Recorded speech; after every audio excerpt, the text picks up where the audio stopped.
क्या आपने मास्टर किया है?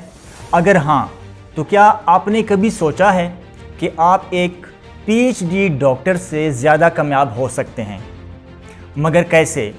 आइए कुछ कैलकुलेशंस करते हैं और इन पे मैं आपको ये साबित करके दूंगा कि इंशाल्लाह एक मास्टर स्टूडेंट या वो शख्स जिसने मास्टर्स डिग्री की हुई है, अगर वो प्रॉपर प्लानिंग से अपनी लाइफ आगे प्लान कर ले, अपना कैरियर प्लान कर ले, तो वो किस तरह एक कामयाब लाइफ गुजार सकता है। अस्सलाम वालेकुम दोस्तों, मैं हूं उस्मान खटक। आज मैं एक मास्टर डिग्री और एक पीएचडी डिग्री को आपस में कंपेयर करूंगा, इनकी दोनों की कंपैरिजन करूंगा कि आप कैसे जो है ना एक मास्टर स्टूडेंट जिसके पास मास्टर डिग्री है और एक दूसरी तरफ पीएचडी डिग्री होल्डर है, इन दोनों का कंपैरिजन करके हम एक ऐसा रिज़ल्ट निकाल सकें, एक ऐसा इस पॉइंट पे पहुंच सकें कि दोनों में कौन सा शख्स जो है एंड पे एक अच्छा कैरियर बना सकता है। पहले मैं बात करूंगा कि मास्टर जो करने वाला स्टूडेंट होता है वो आलमोस्ट एक जनरल परसेप्शन के मुताबिक या जो हमारे राउंड अबाउट इन्वायरमेंट में जो हम लोगों को देखते हैं, स्टूडेंट्स को देखते हैं कि कितने टाइम में वो अपनी मास्टर डिग्री कंप्लीट कर लेता है। पहली चीज़ ये ऑलमोस्ट आपके 22-23 ईयर्स में मास्टर डिग्री कंप्लीट हो जाती है, क्योंकि 16 ईयर्स में आपका मैट्रिक हो जाता है। आगे अगर आप टाइम वेस्ट नहीं करते तो 22 तक, यानी कि 6 ईयर्स मज़ीद आप ऐड करेंगे तो 22-23 ईयर्स में आपकी मास्टर डिग्री कंप्लीट हो जाती है। उसके बाद बारी आती है कि आप जॉब सर्च करते हैं। अगर आप जॉब सर्च करते हैं तो जॉब डायरेक्ट नहीं मिलेगी। अब आपके पास सिर्फ एक कागज़ का टुकड़ा आ चुका है जिसकी कोई वर्थ नहीं है, कोई वैल्यू नहीं है, जब तक आप उसमें उस फील्ड्स के हवाले से जो आपका सब्जेक्ट है उस से रिलेटेड अगर आप अपने अंदर स्किल्स नहीं लेकर आते तो ये आपकी डिग्री किसी काम की नहीं है। ये दूसरी चीज़। तो अब आप क्या करते हैं कि उसके बाद अगर आप मास्टर डिग्री के बेस पे एक अच्छा कैरियर चाहते हैं तो फिर आपको क्या करना होगा कि आपको जो आपके कंट्री में, आपकी सिटी में जो टेस्ट कंडक्ट होते हैं, जिस तरह NTS है, इससे रिलेटेड और भी हैं, इसी से मिलते जुलते नाम हैं ATS वगैरह। तो इन टेस्ट सेंटर्स के कुछ बुक्स होती हैं, आपको मुख्तलिफ बड़े बड़े बुक शॉप्स से जो है ना वो मिल सकती हैं आपके सब्जेक्ट के हवाले से। आप वो जो है ना बुक लेते हैं। आप जितना टाइम आपने अपने मास्टर डिग्री के दौरान अपने स्टडी को दिया, 5 घंटे 4 घंटे, सुबह जाना यूनिवर्सिटी में 2-3-4 घंटे लगाना और फिर आना, फिर घर में उसको वक्त देना, उस स्टडी को रिवाइज़ करना और फिर पेपर देना, मतलब कि सारे टाइम को कंक्लूड करके उस एनर्जी को डाल के आप डिग्री करते हैं 2 साल की। अगर उसी एनर्जी के साथ अब दोबारा आप टेस्ट की तैयारी स्टार्ट कर लेते हैं, आप 1-2 बुक्स अच्छे तरीके से स्टडी कर लेते हैं, जो रिक्वायरमेंट्स होती हैं टेस्ट की आप वो कंप्लीट कर लेते हैं, तो फिर मेरे ख्याल में आप टेस्ट इजीली 80-75% मार्क्स के साथ इजीली क्लियर कर जाते हैं। जब आप ये टेस्ट क्लियर कर जाते हैं तो फिर आपके 80% मार्क्स अगर हैं, 75% मार्क्स हैं, आपके मैक्सिमम चांसेस होते हैं कि आप टॉप 10 स्टूडेंट में आ जाते हैं। टेस्ट जो स्टूडेंट टेस्ट देने वाले जो होते हैं उनमें आप आ जाते हैं कि आपने जो टॉपर्स हैं उन्हीं के लिस्ट में आपका नाम भी आ जाता है। तो फिर आगे आपका इंटरव्यू का प्रोसेस होता है। इंटरव्यू के लिए भी सेम आपको ना इंटरव्यू का प्रोसेस करना पड़ेगा, उसकी रिक्वायरमेंट्स पूरी करनी पड़ेंगी। तो फिर मेरे ख्याल में आप 16 to 17 स्केल की जॉब मास्टर डिग्री के बेस पे हासिल कर लेते हैं। आप 24 एंड हाफ ईयर्स के तकरीबन इस टाइम हो जाते हैं। अभी आपका कैरियर स्टार्ट है। जो अभी प्रेजेंट वक्त में जो लोग कंसीडर करते हैं एक जनरल परसेप्शन के मुताबिक कि 30 ईयर्स तक आपके पास टाइम होता है कि आपने अपना कैरियर स्टेबल करना है, ख़ुद को स्टेबल करना है।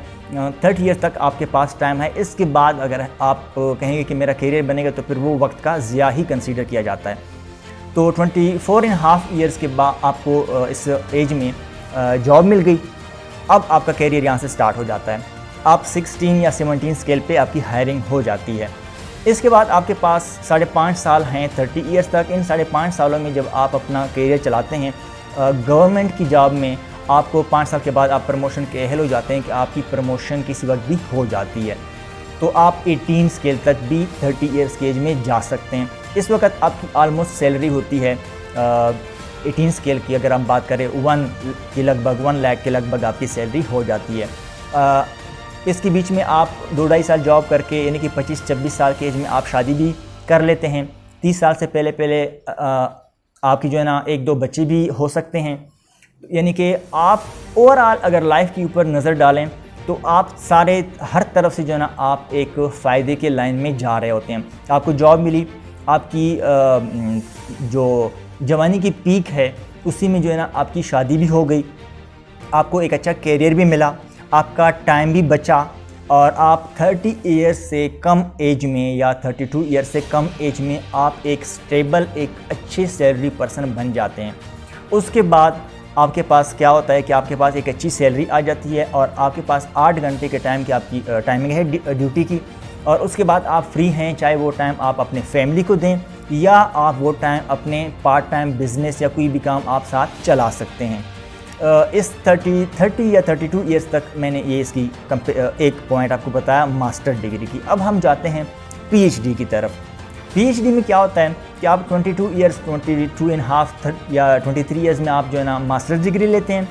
उसके बाद अगर आपको इंटरेस्ट है पीएचडी करने में, नो डाउट आप पीएचडी करें, मैं एजुकेशन के बिल्कुल जो है ना ख़िलाफ़ नहीं हूँ। अगर आपके पास एजुकेशन है तो आपके पास एक अच्छा विज़न आ जाता है। आप जो बाद में फ़ैसले कर रहे होते हैं वो आप अपने विज़न के बेस पे कर रहे होते हैं। तालीम कभी ज़ाया नहीं जाती, लेकिन यहाँ पर जस्ट मैं कंपैरिजन इसलिए कर रहा हूँ कि आपका वक्त, आपकी लाइफ, आपकी जवानी, आपकी एज, यानी सारी चीज़ें जो है इसमें ऐड होती हैं। तो फिर हर इंसान चाहता है कि इस मौजूदा फास्ट लाइफ में आप अपने वक्त को बचाएं, अपने सेहत को बचाएं, अपनी एनर्जी को बचाएं, ताकि आप कम वक्त में एक अच्छा कैरियर हासिल कर सकें।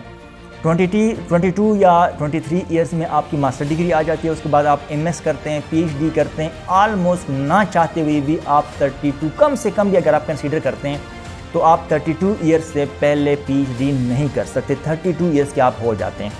इस दौरान आपके बाल गिर जाते हैं, टोटली आधे से ज़्यादा बाल तकरीबन गिर जाते हैं आपकी एज भी गुजर जाती है, आपकी जवानी की पीक भी गुजर जाती है, आपने शादी भी नहीं की होती है और एज भी आपके हाथ से निकल जाती है। इसके बाद आपके पास पीएचडी की डिग्री आ जाती है। आप कहीं भी यूनिवर्सिटी में कहीं पढ़ाने के लिए अप्लाई करते हैं या कुछ करते हैं तो आपको लेक्चरशिप की जॉब भी बड़ी मुश्किल है, बड़ी मुश्किल से मिलती है। कहीं विजिटिंग फैकल्टी में आप कहीं एडजस्ट हो जाते हैं, उसमें भी बड़े माइनर से पैसे होते हैं जिसमें एक घर भी, छोटा सा घर में, एक छोटी सी फैमिली का घर भी नहीं चलता। ठीक है, उसके बाद आप जो है ना उसमें इतना तगोदो चलाए रखते हैं। इस दौरान कहीं आप शादीशुदी कर लेते हैं 35 साल के एज में, और आपका करियर अभी भी स्टेबल नहीं होता क्योंकि आपकी इनकम उस लेवल पे नहीं होती जिस लेवल पे आपकी डिग्री है। तो फिर कहीं उसके बाद 2-2.5-3 साल के बाद कहीं अगर आप कॉन्ट्रैक्ट पर उसमें आ जाते हैं, फैकल्टी में आ जाते हैं, तो फिर आप अगर लेक्चरशिप पे हैं तो 60 to 70,000 आपकी सैलरी बन जाती है। फिर उसके बाद आपको 2-3 साल लगते हैं कहीं असिस्टेंट प्रोफेसर, एसोसिएट प्रोफेसर, तो खैर बहुत ऊपर की बात चली जाती है। यानी कि आप 37-38 ईयर्स की एज में भी उस लेवल पे नहीं होते जिस लेवल पे वो मास्टर डिग्री वाला स्टूडेंट या आपका क्लास फेलो है। आप अभी भी स्टेबल, 38 ईयर्स की एज में भी आप अभी स्टेबल नहीं हैं। आपके बच्चे भी मास्टर डिग्री होल्डर के बच्चों से छोटे हैं एज में, क्लासेस में। आपकी उम्र उससे ज़्यादा गुजरी है, आप के बाल गिर चुके हैं, आपने वक्त भी एक किस्म का आप उसका ज़्यादा समझते हैं क्योंकि आपका कैरियर का वो लेवल नहीं बना जो मास्टर डिग्री होल्डर के कैरियर का लेवल बन चुका है। 38 ईयर्स के एज में उसने एक और जो है ना स्टेप लिया होता है कि अगले 5 साल की जो प्रमोशन होती है वो उसके लिए तैयार होता है या उसकी प्रमोशन हो चुकी होती है 19 स्केल के लिए। अब 38 to 40 ईयर्स की एज में वो मास्टर डिग्री होल्डर चला जाता है 19 स्केल पे, और आप अभी तक लेक्चरशिप की जो है ना लेवल पे बैठे होते हो, और आप जो है ना बाल भी खो चुके होते हो, आप एनर्जी भी खो चुके होते हो, आपने जवानी भी ऐसी गुजार दी होती है। यानी कि मैं इन शॉर्ट अल्फाज में ये कहूँ कि पीएचडी बंदा जो है वो बहुत ज़्यादा मार भी खा लेता है और बेचारा एक अच्छी इनकम तक भी नहीं पहुँच पाता। ये दोनों का कंपैरिजन है। आप अपने माशरे पे नज़र रखें, अपने यार दोस्तों पे नज़र रखें जिन्होंने पीएचडी की हुई हैं, या वो लोग जिन्होंने मास्टर डिग्री की है और उसके बाद उनको जॉब डायरेक्ट मिल गई है, उन्होंने उसके लिए ख़ुद के अंदर स्किल्स लेके आए हों और वो अपने स्किल्स की बेस पे टेस्ट पास कर लेते हैं और अपनी जॉब स्टार्ट कर लेते हैं। इन दोनों का अगर कंपैरिजन जिस तरह मैंने किया अगर आप कर लेते हैं तो मैं गारंटी से कह सकता हूँ कि मास्टर डिग्री होल्डर जो है अपने करियर में एक पीएचडी डॉक्टर से ऊपर होता है। यहाँ पे मैं एक बार फिर क्लियर कर दूँ कि इसमें मैं एजुकेशन की वो नहीं कर रहा कि मैं एजुकेशन को डाउन कर रहा हूँ या मैं आपको डिसहर्ट कर रहा हूँ कि आपने पीएचडी क्यों की है। वो स्टूडेंट जो मास्टर डिग्री कर लेते हैं और वो उनको जॉब नहीं मिल रही होती, उनको शायद प्रॉपर गाइडलाइन नहीं मिल रही होती कि वो अपने अंदर स्किल्स लेके आएँ, अपनी हैसियत के मुताबिक, अपनी डिग्री के मुताबिक एक प्रॉपर मुनासिब सी जॉब ढूंढ सकें। इसके लिए भी स्किल्स चाहिए, प्रॉपर गाइडलाइंस चाहिए। वो अगर आपके पास आए तो आप इजीली ये काम कर लेते हैं। कुछ स्टूडेंट जॉब हासिल नहीं कर सकते, नहीं कर पाते, फिर वो क्या करते हैं कि वो कहते हैं कि टाइम तो वैसे वेस्ट हो रहा है, जॉब तो मिल नहीं रही, चलो एमएस में एडमिशन ले लेते हैं। एमएस करते हैं तो फिर यार दोस्त दूसरे कहते हैं कि जी एमएस कर लिया, पीएचडी भी कर लो, क्या फ़ायदा वैसे एमएस करने का, तो फिर वो पीएचडी की तरफ चले जाते हैं। ये जॉब का ना मिलना उस बेचारे को ना चाहते हुए पीएचडी भी करवा लेता है। ऐसा नहीं होना चाहिए। अगर आपका पीएचडी में इंटरेस्ट नहीं है, आप उस कैरियर में जाना ही नहीं चाहते जिसके थ्रू आप एक ज़बरदस्ती जा रहे हो, ना चाहते हुए जा रहे हो, तो वो कैरियर या वो डिग्री आपको क्या देगी? आप खुद समझदार हैं, आप खुद सोचें कि एक काम आप ना चाहते हुए करते हैं, क्या उसके अच्छे आउटपुट आ सकते हैं? मैं एक बार फिर कह रहा हूँ कि मैं एजुकेशन को उसकी वो नहीं कर रहा कि एजुकेशन अच्छी चीज़ नहीं है। एजुकेशन बहुत अच्छी चीज़ है। एजुकेशन आपको विज़न देता है, आपको डिसीजन मेकिंग की पावर देता है, आपके अंदर एनर्जी लेके आता है, आपको दूसरे लोगों से मोतबर रखता है। बहुत सारी चीज़ें हैं जो हम एजुकेशन के थ्रू ही करते हैं। अपने लाइफ को आगे बढ़ाने में बहुत बड़ा रोल होता है एजुकेशन का। एजुकेशन आपकी कभी ज़ाया नहीं होती। अभी जो मैं बात कर रहा हूँ कि आप इन बातों पे सोचें और इसको कंपेयर करें। अगर आपका बेटा, अगर आपका भाई या आप ख़ुद आप मास्टर के स्टूडेंट हैं तो इन चीज़ों को कंपेयर करें और अपने लिए अच्छे डिसीजन लेने की कोशिश करें। मुझे इजाज़त दें। जहाँ भी रहें खुश रहें, दूसरों की मदद करें। अल्लाह ताला आपकी भी मदद करेगा। शुक्रिया।